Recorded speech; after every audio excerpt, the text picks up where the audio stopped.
Bienvenue pour cette deuxième partie de cette vidéo. Cette vidéo en fait concerne quelques éléments qui sont dans votre maison et qui participent à votre pollution. Oui, à la pollution de l'air intérieur de votre maison. Donc après cette vidéo, allez-y changer ces éléments ou faites un peu un remue-ménage. C'est comme ça qu'on dit, non? Remue-ménage. Enfin, refaites le ménage de votre maison. Voilà, refaites, on va dire, le réaménagement pour supprimer ces éléments ou pour les échanger tout simplement. La dernière fois, on avait cité les 5 éléments en fait qui participent à la pollution de l'air intérieur dans votre maison, dans votre chambre, dans votre garage. Aujourd'hui, on va citer en fait 4 éléments. Oui, ça fait 9. Bon, enfin, le 10e sera un bonus. Voilà, on dira ça comme ça.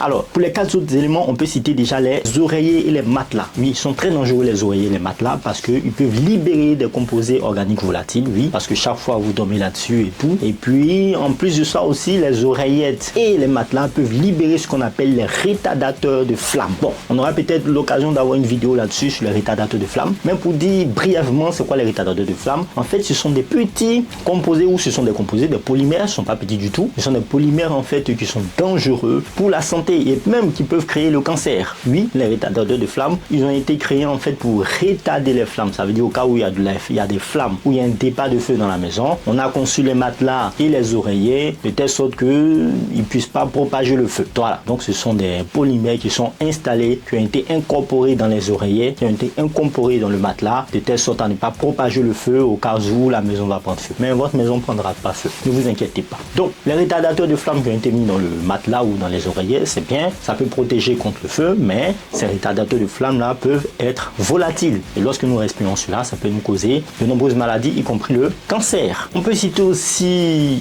comme deuxième élément dans cette vidéo, les cheminées. Oui, quand on fait la cheminée à l'ancienne, lorsqu'il fait chaud et tout, on met du bois, et on met des braises, on met du feu. Et qu'est-ce qui se passe? Ben, le feu commence à se consumer et tout, ou plutôt le bois commence à se consumer. Et là, qu'est-ce qui se passe? Ben, on est au chaud. Voilà, ça veut dire on se réchauffe grâce à la combustion du bois, grâce au feu de bois. Et bien, c'est bien de se réchauffer grâce au feu de bois, mais ça produit ce qu'on appelle des particules fines. On a vu, les particules fines sont dangereuses pour notre respiration. Quand ça entre dans notre poumon, ben, ça peut nous créer beaucoup de problèmes, beaucoup de maladies. Donc ça aussi, ce sont des habitudes aussi à réduire ou à réguler parce que ça participe à la pollution de l'air intérieur. On va citer aussi comme 3e élément ici les produits de bricolage. Oui, les produits de bricolage tels que les colle, les peintures et d'autres produits de bricolage. Mais il faut savoir que quand vous faites du bricolage, vous utilisez la colle, vous utilisez aussi la peinture. Il faut savoir que lorsque vous utilisez la colle et la peinture, vous libérez dans l'atmosphère de la maison, dans l'air de la maison ou bien du garage, vous libérez en fait des composés organiques volatiles. On avait dit les composés organiques volatiles sont des composés qui sont constitués d'au moins un atome de carbone et un atome d'hydrogène. Et ces composés-là sont dangereux pour la respiration humaine. D'accord? Comme 4e élément ici, on a aussi le chauffage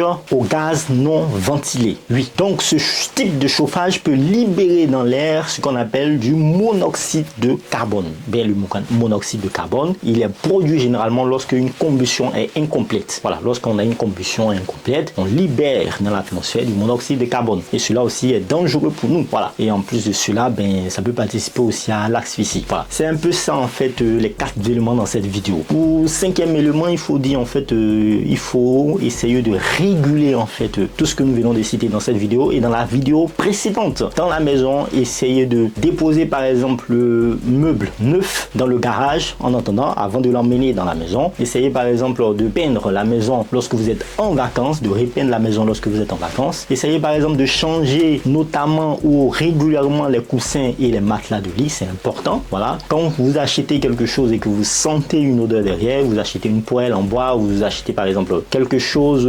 où ils ont mis de la peinture dessus et que vous sentez une odeur derrière, méfiez-vous. Mettez ce récipient ou mettez cet objet-là dans le garage ou dans le sous-sol en attendant que les composés qui sont dedans puissent se volatiliser avant de l'emmener dans la maison principale. Vous avez été prévenu. Prenez soin de vous. Faites le plein de savoir. Si vous n'avez pas compris, reprenez encore cette vidéo. Vous allez comprendre. Ça fait bien. Merci d'avoir suivi jusqu'à la fin. Portez-vous bien. Au revoir. Et n'oubliez pas également de vous abonner à la chaîne Science et Culture TV. Merci.